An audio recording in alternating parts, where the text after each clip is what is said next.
Shalom,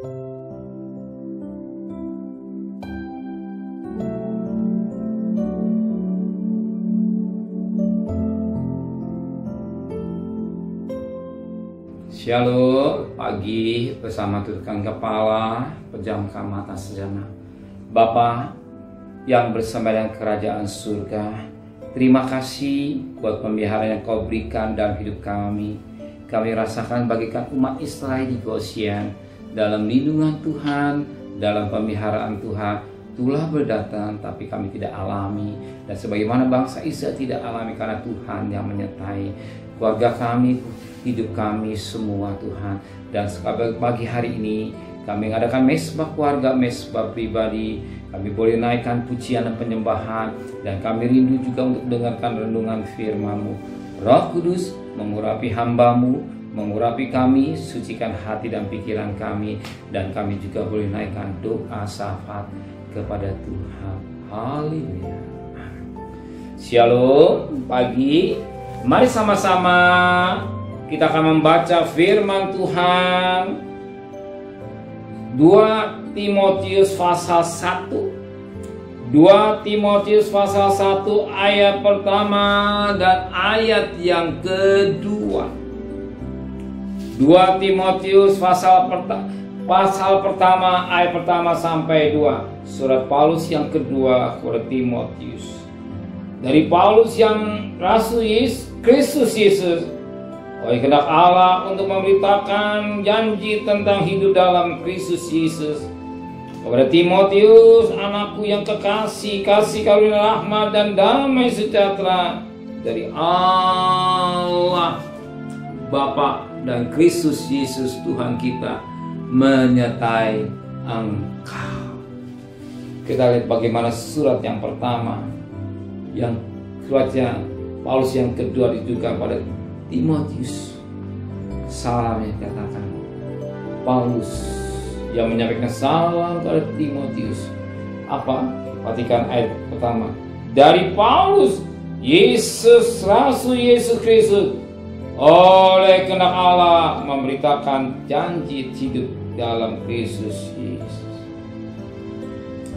Jadi Paulus ini dipilih menjadi rasul atas kehendak Allah. Di mana kita tahu dan Rasul Paulus dipilih Tuhan oleh kehendak Allah.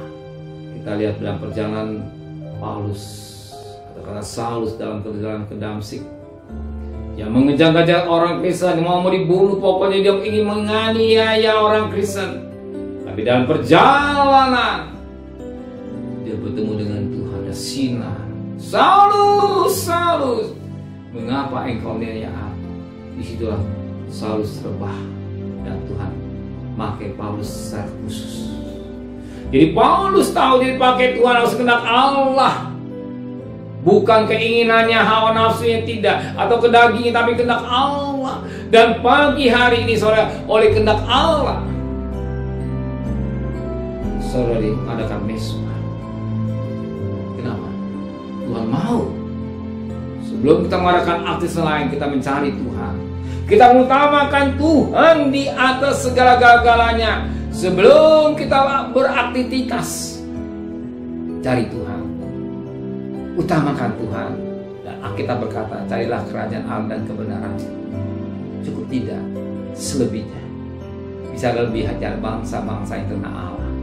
Tapi Bapa di surga tahu cara makan lebih, cara makan minum disediakan. Kalau saudara menenggak kehendak Allah, saya percaya Tuhan sudah siapkan berkat secara khusus. Amin. Saya percaya Dia tidak akan tinggalkan hidup saudara. Amin. Terima kasih Bapa di surga, semua atas kehendak Allah, dan Engkau menghendaki kami utamakan Engkau di atas segala-galanya. Bahwa kami mengadakan mesbah keluarga, mesbah tidak salah. Bahwa kami mengadakan cari Engkau utama, tidak salah. Semua kehendak Allah. Dan kami percaya Paulus oleh kehendak Allah dia menjadi rasul. Kami juga jadi anak-anak-Mu yang Kau panggil, menjadi hamba-hamba Allah, menjadi anak-anak yang dikasih oleh Engkau Tuhan. Serta perjalanan kami bekerja, berdagang, sekolah, kuliah, dan bekerja. Apa jadi kebutuhan kami cukupkan. Berkati Bapak Presiden, Wakil Presiden, para menteri, para gubernur, para bupati, para wali kota, para camat, para lurah, para RW, para RT, para medis, para lawan, para teknik. Berikan mereka hikmat yang dari surga, istimewa takut kepada Tuhan. Saudara yang terkasih, terimalah berkat nikmat dari Allah Bapa, cinta kasih sayang dari Tuhan Yesus Kristus, dan berkat Roh Kudus yang dari saudara mulai hari ini sampai Maranatha, Tuhan istana. Yang cinta Dia katakan amin. Tuhan memberkati.